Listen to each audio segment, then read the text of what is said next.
जय हिंद साथियों, मैं सोनू आप सभी लोगों का आपके अपने YouTube channel unique classes with Sonu channel में तहे दिल से स्वागत करता हूं। आज के इस वीडियो में हम पढ़ेंगे कक्षा 10 विषय सामाजिक विज्ञान पाठ 3 भूमंडलीकृत विश्व का बनना। भूमंडलीकृत विश्व का बनना, इस चैप्टर को हम पूरी तरह से आज इसी वीडियो में समाप्त करेंगे। तो आइए स्टार्ट करते हैं। बहुविकल्पी प्रश्न। पहला प्रश्न, आर्थिक महामंदी का प्रारंभ किस वर्ष हुआ था? उत्तर 1929 में। आर्थिक महामंदी का प्रारंभ किस वर्ष हुआ था? 1929 में। दूसरा प्रश्न, प्रथम विश्व युद्ध कब प्रारंभ हुआ था? उत्तर 1914 में। प्रथम विश्व युद्ध कब प्रारंभ हुआ था? 1914 में। तीसरा प्रश्न, संयुक्त राष्ट्र संघ की स्थापना कब की गई थी? उत्तर 1945 में। संयुक्त राष्ट्र संघ की स्थापना 1945 में की गई थी। चौथा प्रश्न, संयुक्त राष्ट्र संघ का मुख्यालय कहाँ स्थित है? उत्तर न्यूयॉर्क में। संयुक्त राष्ट्र संघ का मुख्यालय न्यूयॉर्क में स्थित है। पांचवा प्रश्न, 1929 में आर्थिक मंदी का मुख्य कारण क्या था? उत्तर कृषि क्षेत्र में अधिक उत्पादन।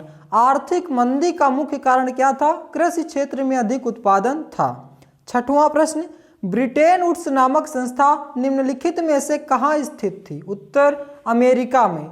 ब्रिटेन वुड्स नामक संस्था कहाँ स्थित थी? अमेरिका में।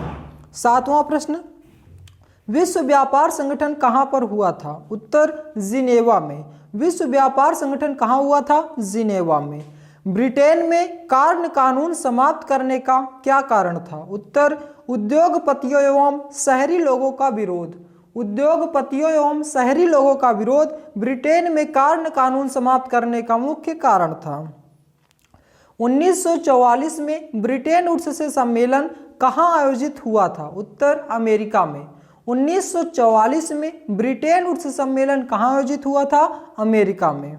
नेक्स्ट, अमेरिका के किस क्षेत्र को सोने का शहर कहा जाता था? उत्तर एल्डोराडो। एल्डोराडो को अमेरिका का शहर है, इसे सोने का शहर के नाम से जाना जाता था। अब हम पढ़ेंगे लघु उत्तरीय प्रश्न, जो आपके एग्जाम में 4 नंबर का पूछा जाता है। पहला प्रश्न, 1929 की महामंदी का भारत पर क्या प्रभाव पड़ा?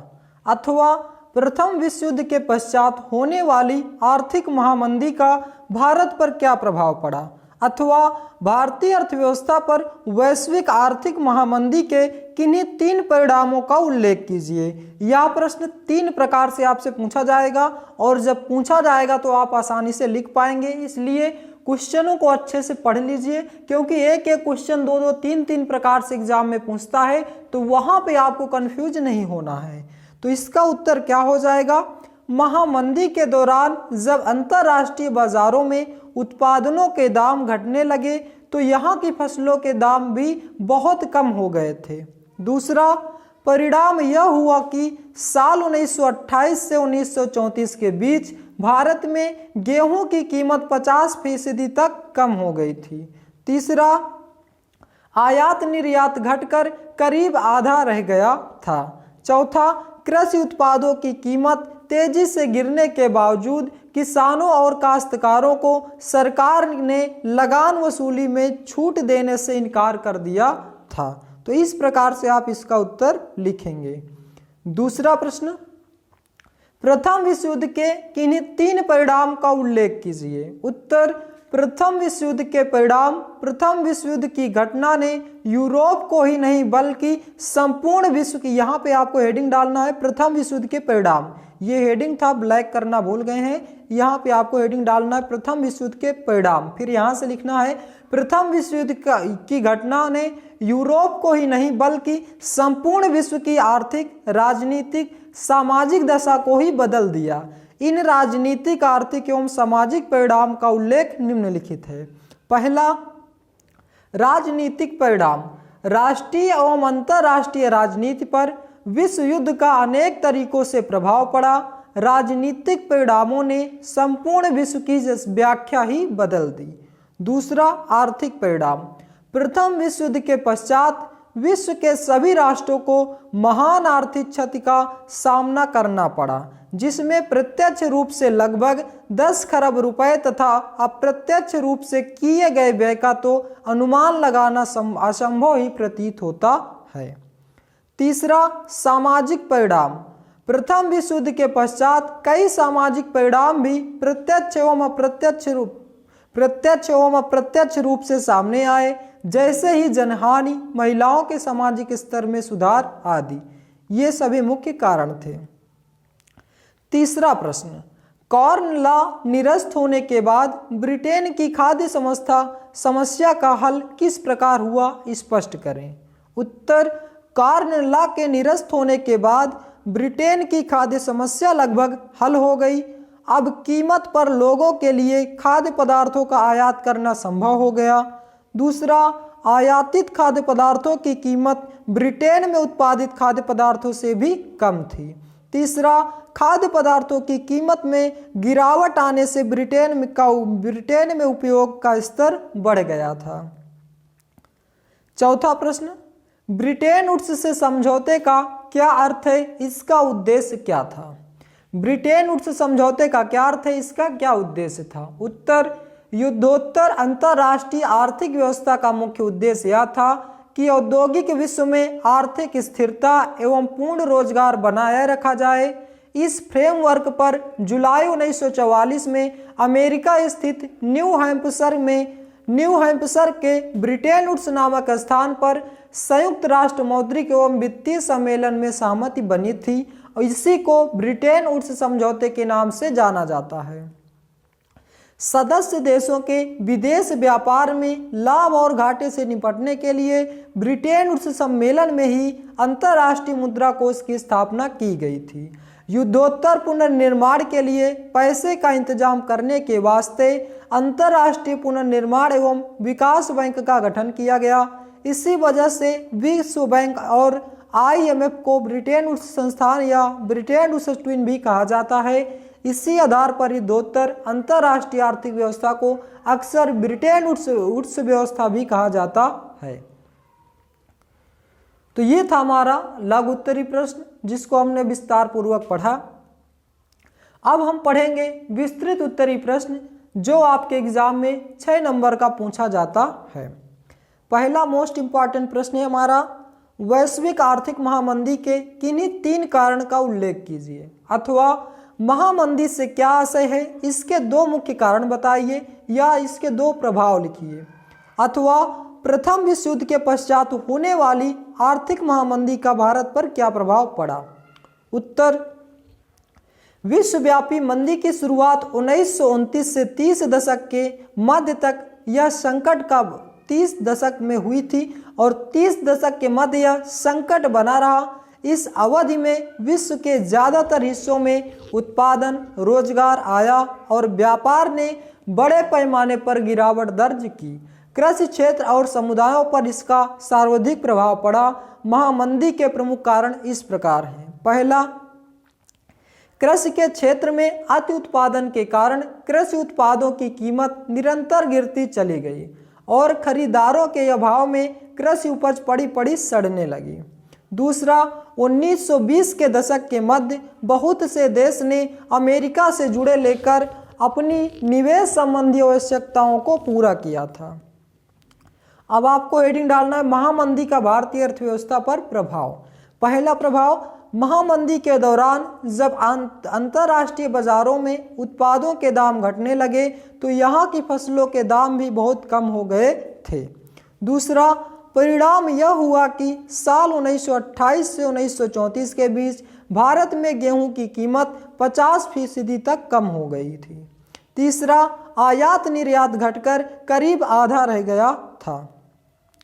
दूसरा प्रश्न, विश्व अर्थव्यवस्था ने कैसे स्थान ग्रहण किया, इसमें किस तकनीक का क्या योगदान है, इसमें इस तकनीक का क्या योगदान है, अथवा प्रौद्योगिकी ने वैश्वीकरण की प्रक्रिया को किस प्रकार उत्प्रेरित किया, उदाहरण सहित स्पष्ट कीजिए, अथवा प्रौद्योगिकी ने वैश्वीकरण की प्रक्रिया को किस प्रकार प्रोत्साहित किया, उदाहरण सहित स्पष्ट कीजिए।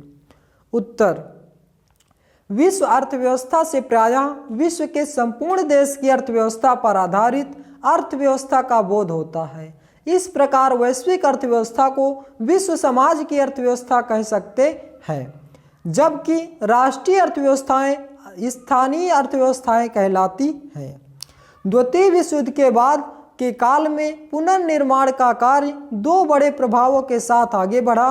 पश्चिमी विश्व में अमेरिका आर्थिक, राजनीतिक और सैनिक दृष्टि से एक वर्चस्वशाली ताकत बन चुका था, जिस समय पूंजीवादी विश्व महामंदी से जूझ रही थी।